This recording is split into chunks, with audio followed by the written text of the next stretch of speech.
मेरे माँ बाप, मेरे बूढ़े सास ससुर, मेरे बच्चे, सब वो वीडियो देख रहे थे। कांग्रेस के लाखों करोड़ों लोग, इस देश की जनता वो वीडियो देख रही थी। आपने मुझे गाली दी सिर्फ इसलिए कि मैं ईमानदारी से अपनी पार्टी का काम कर रही हूं, सिर्फ इसलिए कि मैं ईमानदारी से अपनी पार्टी का काम कर रही हूं। और सिर्फ गाली नहीं दी, उसके बाद सुबह आपने मुझे धमकाना शुरू किया। आपने कहना शुरू किया कि अगर प्रेस कॉन्फ्रेंस किया जाएगा तो डेफेमेशन का केस करेंगे। मतलब आप चोरी करें, उसके बाद आप सीना चोरी करें। आपको लगता है कि धमकाने से हम डर जाएंगे? और ये आंसू सिर्फ इसलिए नहीं है कि मेरा अपमान हुआ है, ये आंसू इसलिए कि आप सोचते हैं कि सत्ता का घमंड इतना है, अहंकार इतना है, आपको लगता है कि आप कुछ भी करेंगे और बच के निकल जाएंगे क्योंकि मोदी जी का हाथ आपके ऊपर है। आप गाली दें, उसके बाद आप कहें कि आप ही डेफेमेशन का केस करेंगे और कांग्रेस पार्टी पीछे हट जाएगी। आज सबसे पहले मैं बड़े दुख के साथ भारी मन से आपको एक साजिश के बारे में बताना चाहता हूं जो मेरे साथ हुई है। मैं पिछले 44 साल से पत्रकारिता में हूं। पिछले 31 साल से आपने मुझे टीवी पर देखा है। सब जानते हैं मैंने कभी किसी से ऊंची आवाज में बात नहीं की, कभी किसी का अपमान नहीं किया। मुश्किल से मुश्किल सवाल भी हंसकर मुस्कुराकर पूछे। हमेशा अपनी बात शालीनता से कही, इसीलिए मुझे आपका इतना प्यार मिला। लेकिन आज सुबह मुझे जब यह पता चला कि कांग्रेस पार्टी के मीडिया सेल ने कल रात सोशल मीडिया पर एक झूठा कैंपेन चलाया कि इलेक्शन की काउंटिंग वाले दिन एक लाइव शो में मैंने गाली दी, यह सुनकर मुझे बहुत तकलीफ हुई। मैंने अपने जीवन में आज तक कभी भी कहीं भी किसी को गाली नहीं दी है। जब ये झूठा इल्जाम लगा तो इंडिया टीवी की तरफ से कांग्रेस का कम्युनिकेशन डिपार्टमेंट चलाने वालों को एक चेतावनी दी गई, एक लेटर भेजकर आगाह किया गया कि वो झूठ ना फैलाएं। उनसे कहा गया कि रजत शर्मा अपनी बात शालीनता से कहते हैं, डिग्निटी के लिए जाने जाते हैं। अगर आपने बेबुनियाद आरोप लगाया, झूठ फैलाया तो यह मानहानि होगी, डेफेमेशन होगा। इंडिया टीवी की तरफ से कहा गया कि मैंने कभी किसी को कोई गाली नहीं दी, किसी अपशब्द का इस्तेमाल नहीं किया, आरोप सरासर झूठे हैं। असल में यह सारा शो लाइव था, पूरी दुनिया ने देखा। अगर कहीं कुछ हुआ होता तो सबको दिखाई देता, सबको पता चल जाता। कांग्रेस के प्रवक्ता ने इस शो के दौरान भी जानबूझकर मुझे मिसकोट किया। मैंने वहीं क्लैरिफाई किया और यह भी कहा कि मैं उनके साथ बहस में नहीं पड़ना चाहता। लेकिन अब मुझे लगता है कि कांग्रेस के प्रवक्ता को मुझे टारगेट करने के इरादे से भेजा गया था। उस दिन मुझे प्रोवोक करने का प्रयास विफल हुआ, उनके हाथ कुछ नहीं लगा। लाइव शो 4 जून को हुआ था, उसमें गाली देने जैसी कोई बात थी ही नहीं, इसीलिए 10 तारीख तक कोई कुछ नहीं बोला। 6 दिन बाद गाली देने का झूठा आरोप लगा दिया।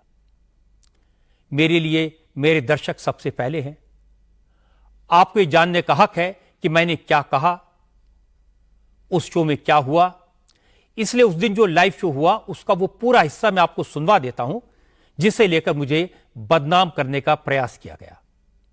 गांधी देखिए, फर्क यह है सुधांशु कि नरेंद्र मोदी के लिए 250 सीटें लेना भी हार कह दिया जाएगा और इनके लिए 90 सीटें लेना भी जीत कह जाएगा।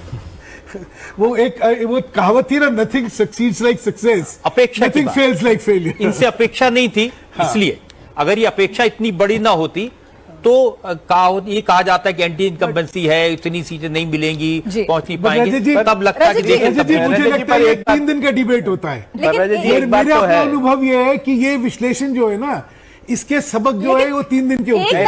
इसके बाद सत्ता किसकी है वो असलियत होती है। एक बात जो कही जा रही थी कि कांग्रेस हाशिए पे चली जाएगी, कांग्रेस खत्म हो जाएगी, वो कहीं ना कहीं जो बात है वो इस अगर यही रुझान जो है चेंज होते हैं तो वो कहीं ना कहीं। देखिए, मैं हमेशा कहता हूं कि कांग्रेस आज भी देश में बड़ी पार्टी है, चाहे गुजरात में उनकी एक सीट भी ना आए, लेकिन गुजरात में वो बड़ी पार्टी है। मध्य प्रदेश में एक भी सीट ना आए, लेकिन मध्य प्रदेश में भी वो बड़ी पार्टी है। लेकिन उनकी लीडरशिप उसको लेकर आ जाए और बना दे। अब कांग्रेस सीटें कहां जीत रही है?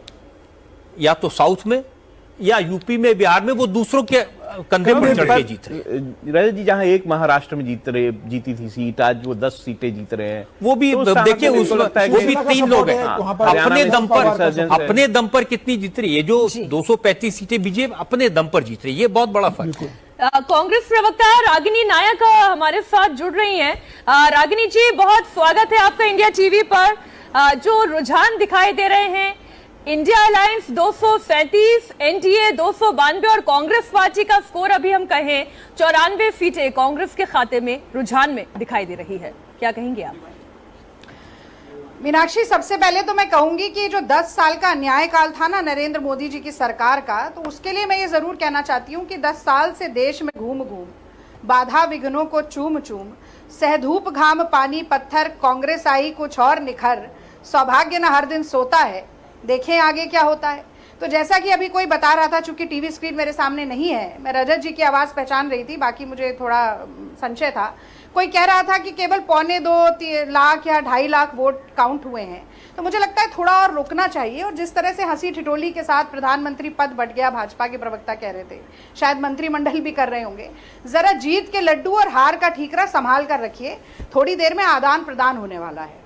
मैं उत्तर प्रदेश के बारे में जरूर कहना चाहती हूं कि उत्तर प्रदेश में अगर अयोध्या की सीट पर पीछे हैं, स्मृति ईरानी वाली अमेठी की सीट पर पीछे हैं, अरुण गोविल वाली मेरठ की सीट पर पीछे हैं, तो एक बड़ा संदेश मुझे लगता है देश की जनता ने दिया है कि सांप्रदायिकता, धार्मिक उन्माद, मंदिर मस्जिद, मछली मटन, मुल्ला घुसपैठिया, माफिया, मंगलसूत्र मुजरा वाली राजनीति देश में नहीं चलनी चाहिए। लेकिन रागिनी जी, मध्य प्रदेश में तो क्लीन स्वीप है। मुझे पूरा, आपने इतनी देर बात की, भाजपा के प्रवक्ता में स्टूडियो में बैठे, बोलिए ना प्लीज रागिनी जी, आज तो आप लोगों का दिन है, बोलिए। हाँ, तो मैं कह रही हूँ कि देखिए, 45 साल में जो सबसे ज्यादा बेरोजगारी रही, 35 साल में सबसे ज्यादा महंगाई रही, 75 साल में सबसे ज्यादा रुपए में गिरावट रही, थाली थी तो खाना नहीं था, डिग्री थी तो नौकरी नहीं थी, सिलेंडर था तो गैस नहीं थी, शौचालय था तो पानी नहीं था, वाहन था तो पेट्रोल और डीजल भरवाने के लिए पैसे नहीं थे। ये हालात देश में हुए। 80 करोड़ लोगों को ये जो कहा गया तथाकथित रूप से अन्न पहुंचाया गया, राशन दिया गया, उसके बाद ग्लोबल हंगर इंडेक्स पे भारत का नंबर 111वें अंक पर पहुंच गया था। ये सच्चाई थी। इसीलिए कहीं ना कहीं ये बात स्वीकार नहीं होगी। मुझे रजत जी की एक बात से आपत्ति हुई, उन्होंने कहा कि कांग्रेस अगर डबल भी कर लेती है तो कोई बड़ी बात नहीं है। तो आज पूछना चाहिए, भाजपा के प्रवक्ता बैठे, कि ये 400 पार के नारे का क्या हुआ? 370 अपने आप पार कर लेंगे, उसका क्या हुआ? सारे एग्जिट पोल जो गलत साबित हुए, उसका क्या हुआ? और मीनाक्षी, आप भी देखिए, अगर आप एनडीए कह रही हैं तो कृपया इंडिया बोलिए, या तो आप एनडी अलायंस बोले, फिर आप इंडिया अलायंस बोले तो मैं समझ सकती हूँ, पर ये दुभाती आज के दिन तो कम से कम मत करिए। अच्छा, चलिए, एनडीए और फिर कह रही है इंडिया अलायंस, ये तो गलत बात है। और ये आपने ये जो भगवा और हरा कर दिया। रागिनी, पहली बात तो देखिए, मैं नहीं आपसे ज्यादा बहस करना चाहता, लेकिन आप समझिए मैंने क्या कहा था, उसको मत मिसकोट करिए। मैंने कहा था कांग्रेस अगर 90 सीटें भी जीत ले तो उसकी जीत मानी जाएगी। नरेंद्र मोदी, ये दर्शक देख रहे हैं, आपने कहा था कोई बड़ी बात नहीं है, मैं सुन रही थी आधे घंटे से। नहीं, चलिए रागिनी जी, हम किसी भी इस तरीके की बहस में नहीं चाहते। और वो ना जीते तो वो उनकी हार मानी जाएगी। बिल्कुल बिल्कुल, हो सकता है आप फिर से दोबारा सुनिएगा रागिनी जी, हो सकता है कॉन्सेप्ट कई बार क्लियर नहीं हो पाया। अब इसमें गाली कहां है, ये साबित करना उनका काम है जिन्होंने झूठा आरोप लगाया है। ये वीडियो पहले भी अवेलेबल था, आज भी अवेलेबल है और कल भी रहेगा।